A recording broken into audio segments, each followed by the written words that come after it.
दिल्ली से सटे गाजियाबाद में बड़ी वारदात। बदमाशों ने एक पत्रकार को गोली मारी, 5 आरोपी गिरफ्तार। सीसीटीवी में कैद हुई वारदात। वारदात गाजियाबाद के विजयनगर इलाके की है। पीड़ित पत्रकार अपनी 2 बेटियों के साथ बाइक पर घर लौट रहे थे, तभी बदमाशों ने पत्रकार को गोली मारी। पत्रकार ने भांजी से छेड़छाड़ करने वाले बदमाशों के खिलाफ शिकायत दर्ज कराई थी, जिसके बाद गुंडों ने जान से मारने की धमकी दी थी।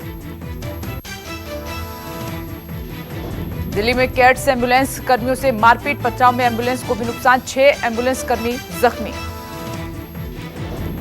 दिल्ली के मंगोलपुरी की घटना, 2 दर्जन से ज्यादा लोगों ने अटैक किया। सभी कैट्स कर्मी और एम्बुलेंस दूसरे राज्यों से दिल्ली में कोविड-19 की ड्यूटी पर आए हैं। उत्तराखंड के चमोली में भारी बारिश के बाद लैंडस्लाइड, बार-बार भूस्खलन से खौफ में लोग। चमोली के पहाड़ों से पत्थरों की बरसात की खौफनाक तस्वीरें सामने आई हैं। गनीमत है कि कोई जानमाल का नुकसान नहीं हुआ। मूसलाधार बारिश ने पटना में हाहाकार मचाया, सड़कों पर पानी का सैलाब उमड़ा। पटना में घरों, मकानों और दुकानों में पानी भर गया है। पहाड़ों पर हो रही मूसलाधार बारिश ने उत्तराखंड में भारी तबाही मचाई है। पिथौरागढ़ में बादल फटने से कई घर जमींदोज हो गए हैं। पिथौरागढ़ लैंडस्लाइड में अब भी 8 लोग लापता हैं। अगले 2 दिन भारी बारिश की चेतावनी जारी हुई है।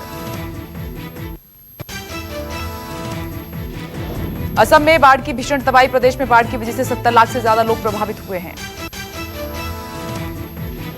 असम में बाढ़ से 123 लोगों की हो चुकी है मौत। असम में कई जिले में बाढ़ ने मचा रखा है कोहराम। नेपाल में हो रही मूसलाधार बारिश से कोसी का जलस्तर 3 लाख क्यूसेक से ज्यादा हुआ। नेपाल सरकार ने कोसी इलाके के सभी क्षेत्रों को किया हाई अलर्ट। नेपाल में हो रही भारी बारिश से बिहार के लिए काल बनी है। निचली जगहों से लोगों का पलायन जारी है, कई जिले डूबे। बिहार का सुपौल समेत 6 जिले प्रभावित हुए हैं। मौसम विभाग ने पूर्वी और पश्चिमी चंपारण, गोपालगंज, वैशाली, सीतामढ़ी और दरभंगा के लिए अलर्ट जारी किया है।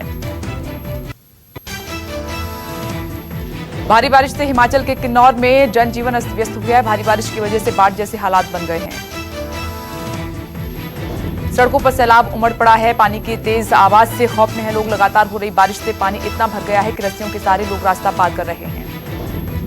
बिहार के भागलपुर में बारिश से हाल बेहाल है। कई जिले पानी में डूबे हुए हैं। लोगों की परेशानी काफी बढ़ गई है। भागलपुर में आंखों के सामने देखते देखते आंगनबाड़ी केंद्र में गंगा में जल समाधि ले ली। निचले इलाकों से लोगों का पलायन जारी है। उत्तराखंड के मुनस्यारी में लगातार हो रही है बारिश, सड़कों पर पानी का सैलाब।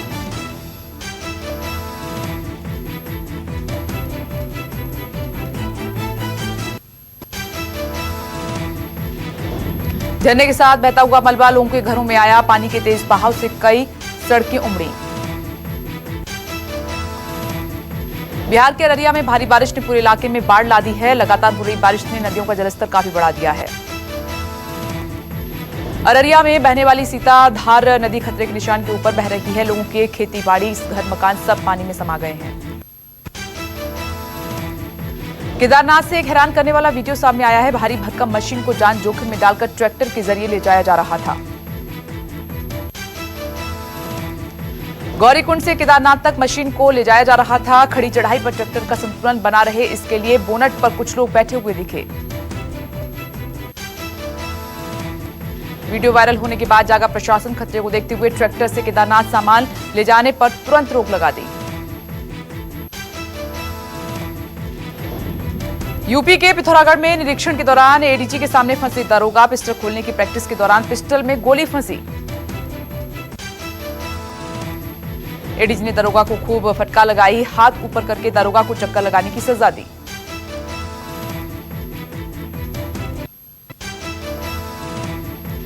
दिल्ली के मयूर विहार फेज 3 के एक गोदाम में भीषण आग लगी। दमकल की 25 गाड़ियों ने आग पर काबू पाया। बताया जा रहा है कि शॉर्ट सर्किट की वजह से आग लगी और अभी तक किसी के हताहत होने की कोई खबर नहीं है। राहत की बात है।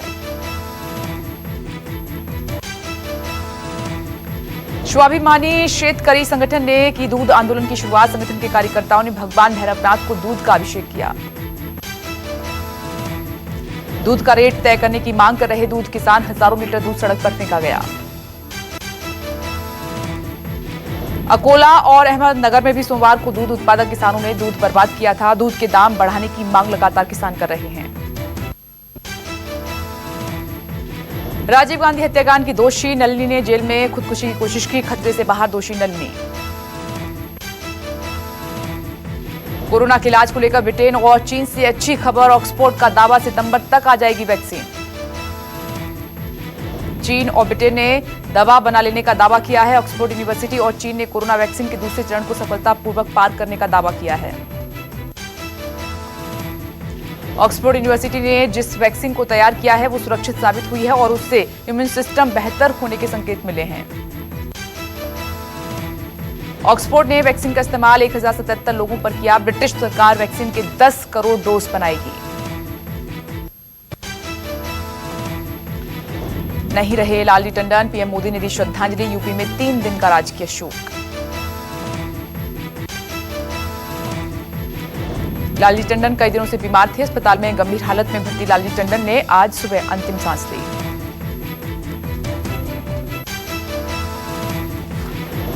रक्षा मंत्री राजनाथ सिंह ने लिखा कि लालजी टंडन बेहद मिलनसार थे। लखनऊ के विकास के लिए बहुत काम किया। लोग हमेशा विकास कार्य के लिए सराहना करते हैं।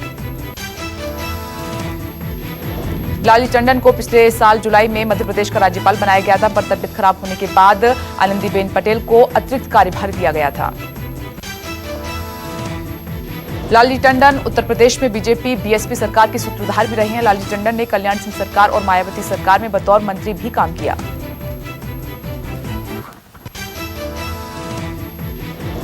देश में कोरोना से हाहाकार, अब तक 28,000 लोगों की मौत हो चुकी है। हर दिन सामने आ रहे हैं रिकॉर्ड तोड़ केस। देश भर में कोरोना मरीजों का आंकड़ा लगातार बढ़ता जा रहा है। देश में कोरोना के 11,55,000 से ज्यादा मरीज हो चुके हैं। पिछले 24 घंटे में 37,148 नए मामले सामने आए हैं। 587 लोगों की जान भी गई है। इसमें राहत की बात यह है कि तेजी के साथ लोग ठीक भी हो रहे हैं। देश में 7,24,500 से ज्यादा मरीज ठीक हो चुके हैं।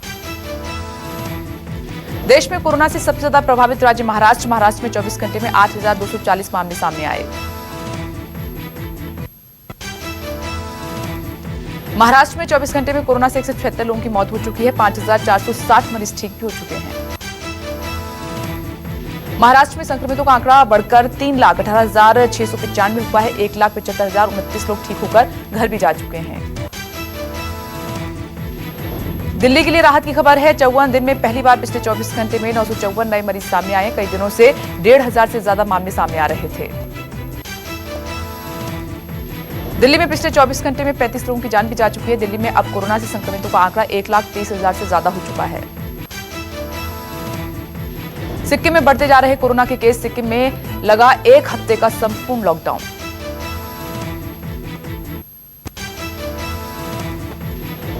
सिक्किम में 24 घंटे में कोरोना के 35 नए मामले सामने आए हैं। कुल 305 पॉजिटिव केस हैं।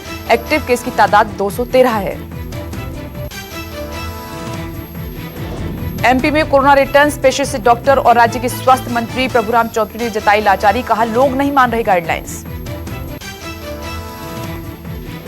अनलॉक 2 में 19 दिन में एमपी में 9,000 से ज्यादा मरीज सामने आए हैं। शिवराज सिंह चौहान ने की समीक्षा बैठक।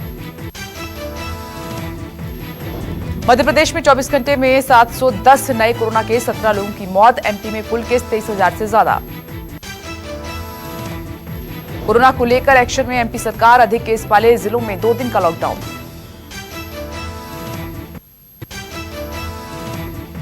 यूपी में कोरोना मरीजों का आंकड़ा 50,000 से ज्यादा हो चुका है। अब मरीजों का आंकड़ा 51,160 हुआ। यूपी में होम आइसोलेशन के लिए इजाजत मिली है। यूपी में अब कम लक्षण वाले मरीजों को घर में ही रहने के लिए कहा गया है। योगी सरकार ने होम क्वारंटीन को लेकर फैसला बदला है। कहा लोगों को सख्ती से प्रोटोकॉल मानना होगा। यूपी में कैंसर से पीड़ित मरीजों को होम आइसोलेशन की इजाजत नहीं है। अस्पताल में भर्ती होना होगा। यूपी में कोरोना से जंग लगातार जारी है। कानपुर के इन 10 इलाकों में 24 जुलाई तक सख्ती वाला लॉकडाउन लगा है। कानपुर का चकेरी, कल्याणपुर, नौबस्ता, बर्रा, किदवई नगर समेत 10 क्षेत्र कंटेनमेंट जोन है। सोमवार रात 10 बजे से संपूर्ण लॉकडाउन लगा दिया गया है। जम्मू पुलिस ने कोरोना से बचाव का अनोखा कदम उठाया है। थानों के बाद शिकायत पेटियां लगाई गई हैं ताकि लोग अपनी शिकायत डाल सकें। जम्मू पुलिस ने लोगों से अपील भी की है कि लोग गैर जरूरी काम के लिए पुलिस स्टेशन या फिर पुलिस चौकियों का रुख न करें। कोरोना से निपटने के लिए केंद्र ने बिहार को बड़ी राहत दी है। केंद्रीय टीम भेजने के साथ साथ आपदा राहत कोष से खर्च करने की सीमा 35% की। केंद्र के इस फैसले के बाद अब बिहार सरकार कोरोना से बचाव और इलाज पर 660 करोड़ रुपए खर्च कर सकेगी। डिप्टी सीएम सुशील मोदी ने केंद्र के इस कदम का स्वागत किया है। बिहार में लॉकडाउन के दौरान क्रिकेट खेलने वाले आरजेडी विधायक शंभूनाथ यादव के खिलाफ केस दर्ज हो चुका है। बक्सर के ब्रह्मपुर सीट से विधायक हैं शंभूनाथ यादव। 2 दिन पहले क्रिकेट टूर्नामेंट का उद्घाटन करने पहुंचे थे आरजेडी विधायक। आयोजकों समेत 25 लोगों पर मामला दर्ज हुआ है।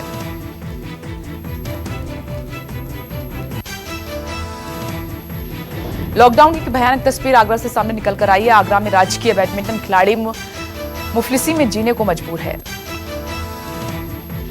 घर के हालात ऐसे हो गए हैं कि खाने पीने तक की परेशानी है। लॉकडाउन में पिता और भाई की नौकरी चली गई। खिलाड़ी अपना वो रैकेट बेचने के लिए मजबूर हुई है, जिसकी वजह से कामयाबी मिली। कोरोना के बढ़ते संक्रमण को देखते हुए लखनऊ समेत दूसरे शहरों में होम क्वारंटीन की व्यवस्था जल्द लागू हो सकती है। सीएम योगी ने होम क्वारंटीन को लेकर एसओपी बनाने के निर्देश दिए हैं। पश्चिम बंगाल के उत्तर दिनाजपुर में छात्रा का शव मिलने पर जमकर बवाल हुआ है। गुस्साए लोगों ने कई गाड़ियों में तोड़फोड़ की और आग लगा दी। लोगों पर काबू पाने के लिए पुलिस को आंसू गैस के गोले भी दागने पड़े। लोगों का आरोप यह है कि छात्रा का अपहरण कर रेप किया गया, फिर उसके बाद उसकी हत्या कर दी गई। मध्य प्रदेश के इंदौर में जंगलों में एक युवक के सामने अचानक तेंदुआ आ गया। युवक ने पेड़ पर चढ़कर अपनी जान बचाई। वीडियो सामने आया। युवक जंगल में मवेशी चराने के लिए गया था। इसी दौरान तेंदुआ आया। जान बचाने के लिए 1 घंटे तक पेड़ पर चढ़ा रहा। पेड़ के नीचे तेंदुआ घूमता रहा।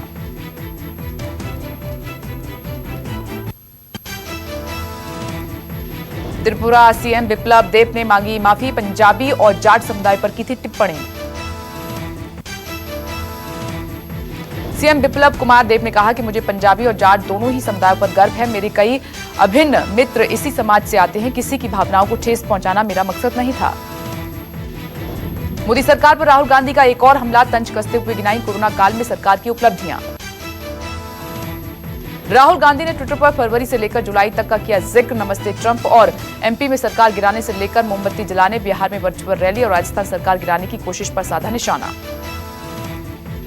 कांग्रेस के बागी विधायकों की याचिका पर राजस्थान हाईकोर्ट में सुनवाई लगातार जारी है। विधायकों से स्पीकर के नोटिस के खिलाफ हाईकोर्ट में अपील की है।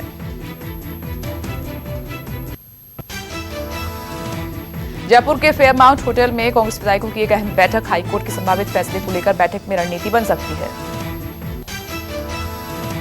सीएम अशोक गहलोत और सचिन पायलट में चल रहे सियासी संग्राम के बीच समर्थक भी उतरे मैदान में। पायलट के समर्थकों ने गहलोत के बयान पर विरोध जताया।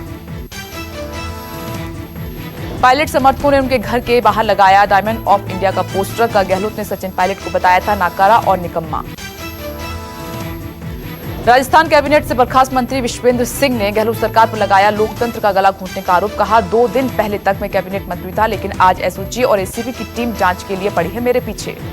श्रीलंका के नागरिक उड्डयन मंत्रालय ने की एक और अनोखी खोज लॉन्च। श्रीलंका सरकार ने एक विज्ञापन जारी कर लोगों से रावण के बारे में कोई भी दस्तावेज शेयर करने को कहा है। इंडियन रेलवे ने प्राइवेट ट्रेन चलाने की शुरुआत करने का फैसला किया। रेलवे ने टाइमलाइन जारी करते हुए कहा कि साल 2023 तक प्राइवेट ट्रेनें चलाई जाएंगी। प्राइवेट ट्रेन चलाने की दिशा में 2026-27 तक कुल 151 प्राइवेट ट्रेन शुरू करने की योजना है। इसके तहत कुल 12 ट्रेनें चलाई जाएंगी। नमस्कार, मैं हूं मानक गुप्ता। अगर आपको हमारा ये वीडियो पसंद आया हो तो इसे लाइक और शेयर जरूर करें। और हां, हमें सब्सक्राइब और फॉलो करना ना भूलें, ताकि आप देश और दुनिया की कोई खबर मिस ना करें। तो जुड़े रहिए हमारे साथ और देखते रहिए News 24।